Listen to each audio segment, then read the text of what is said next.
Hello, I'm Pete Martin. This is Volume 4 of the Mandolin Basics series. This video covers the basics of how the left hand works. Before you watch this, I would recommend looking at Volume 2, which is how to hold the instrument, but goes into very basic positions about the left and right arm. We will continue the discussion on the left hand, the fingering hand, from that video. As we covered in video 2 on holding the instrument, what we want to do is keep the left arm as straight as possible from the elbow to where the fingers join the palm of the hand.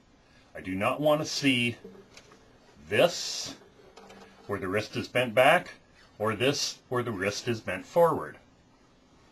You want to keep a straight line from the elbow to where the fingers join the palm of the hand, like this.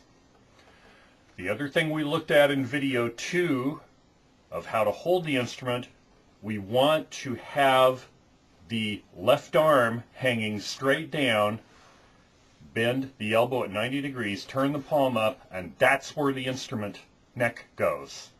You fit the instrument to the body, not the body to the instrument. Another thing that we covered in Volume 2, but another quick review I want to cover here. If you see this line of the palm of the hand where the fingers join the palm of the hand, right here. When you hold the fingers up to the fingerboard, you'll just barely want to see where the fingers join the palm of the hand right here. So you'll see a little of the palm of the hand. You don't want to have the fingers down here, the hand position down here, or you don't want to have the hand position up here to where you see a lot of the palm of the hand. It's just right about the top of the fingerboard. What this allows you to do is curl your fingers and come down on the ends of the fingers. You want to play on the tips of the fingers, not the side and not the nails, on the pad on the end of the fingers. Putting the hand in this position where you can just, when you look down over the top of your own fingerboard, you can just see a little bit of where the palm of the hand joins the fingers. Then you just simply curl your fingers naturally, and that's where you'll be. Where the index finger joins the palm of the hand, the knuckle on the left hand wants to be against the side of the neck, very gently on the E string side of the neck. The thumb, you want to just relax the thumb and let it go where it wants to go naturally. Some people will put it behind the neck like this. Some people will put it along the side of the neck like this. Some people it'll come on here, although not too many, because you have to put tension in the thumb to bring it down here for most people. When I hold mine, my thumb is almost directly in line with my index finger, this way. Thumb here, the base of the index finger here.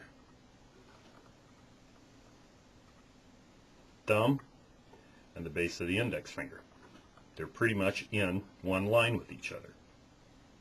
When you finger, you want to be on the tip of the finger as close to the fret as possible without going over the top.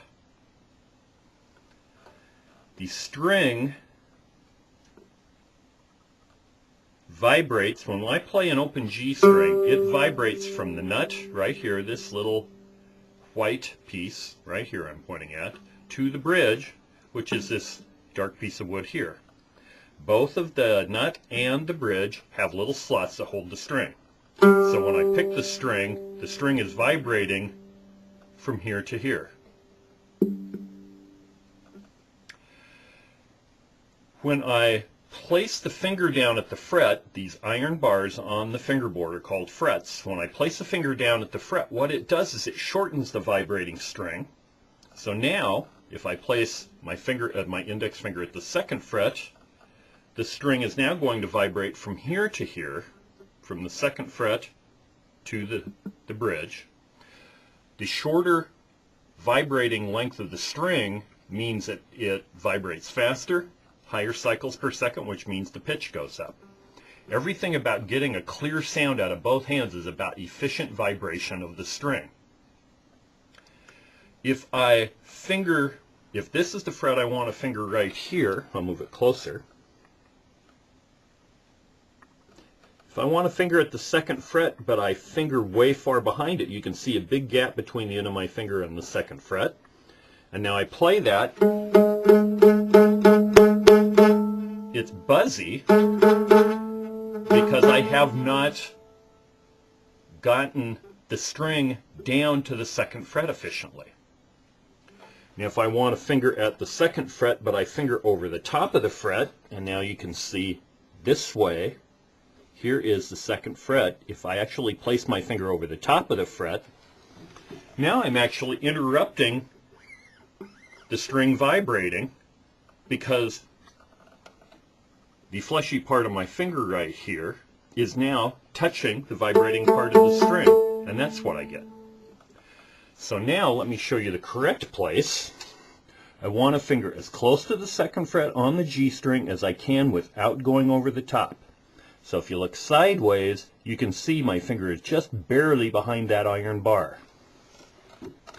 Now if I finger here and play, I get a full sound. So a thing that beginners really have to watch is fingering as close to the fret as possible without going over the top. And once again, like I said before, placing on the tips of the fingers, not the side. There is a very basic rule for which finger plays which note. If you think in terms of a major scale is the sound do, re, mi, fa, sol, la, ti, do. If I start on the open G string and play do, re, mi, fa, sol, la, ti, do, we call that a G major scale because the first and last note I play are the notes G.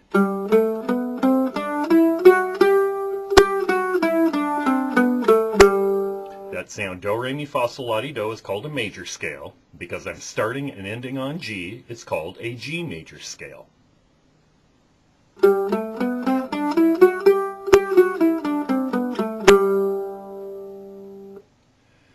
When I play this, I'm using the following rule. When you're playing an open string, of course, you don't play a finger. But the rule is the next note in the scale gets played with the next available finger on the left hand. If you follow that, most of the things that you'll play in any kind of folk music, you'll be fingering a very efficient way with your left hand. Let's go through this G major scale one note at a time, and I'll show you what I mean. The open G is the first note. We don't need a finger of the left hand for that. The next note in the major scale in G is the second fret. I'm going to use the first available finger on my left hand, the index finger. The next note in the scale is the fourth fret. I'm going to use the next available finger, on the left hand, the middle finger. The next note in the scale is the fifth fret on the G string. I'm going to use the next available finger, the ring finger. Notice I'm just following the rule. Once again, the rule. Unless you're playing an open string, which does not require a finger of the left hand, the next note in the scale is played with the next available finger on the left hand. So let's do that again. Open, G, index on 2, middle on 4, ring on 5. We'll go over to the D string and do exactly the same thing. Open D. The next note in the scale is the second fret on the D string. We'll play that with the index finger because it's the first available finger. The fourth fret on D is the next note. We'll play that with the middle finger because it's the next available finger. And the fifth fret on the D string is the last note. We'll play that with the ring finger because that's the next available finger.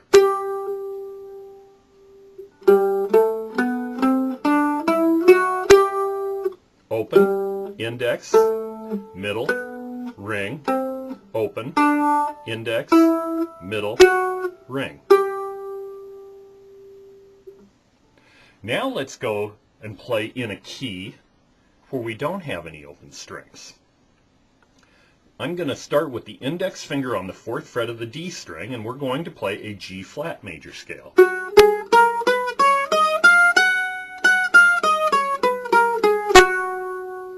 So play these along with me. Index on the 4th fret of D, middle on the 6th fret of D, ring on the 8th fret of D, pinky on the 9th fret of D. Notice the next step in the scale got the next available finger.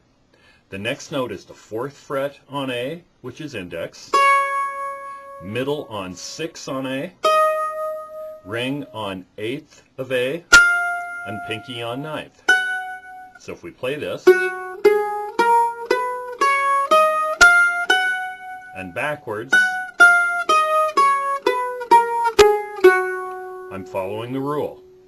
Once again, the basic rule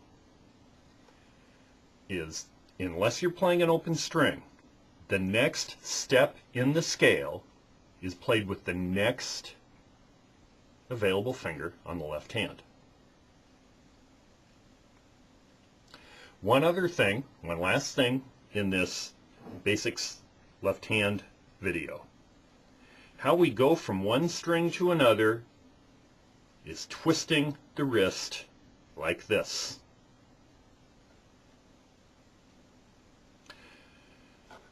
I like to think, and I like to tell students in the beginning, think of where your pinky joins the palm of the hand. When you hold your instrument in normal playing position like this with your left hand,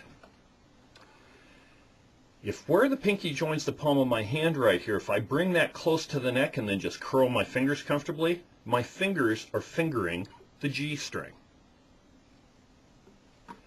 If I open up this distance where my pinky finger joins the palm of my hand, and yet I'm still keeping the thumb on one side of the neck, and where the index finger joins the palm of the hand, that knuckle against the E string side of the neck.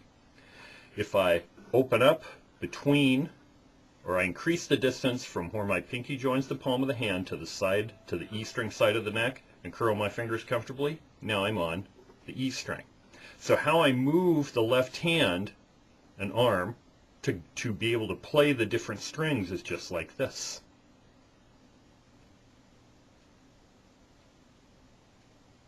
One other thing that you may be interested in looking at is the pinky exercises video, which is the last in this Mandolin Basics video series. That'll be video number 5. My suggestion is you review all of these, Volume 1, which is tuning, Volume 2, which is holding the instrument, Volume 3, which is the basics of how the right hand works, and Volume 4, the basics of how the left hand works. And then when you start playing the pinky finger, check out video 5, the basics of how the pinky works.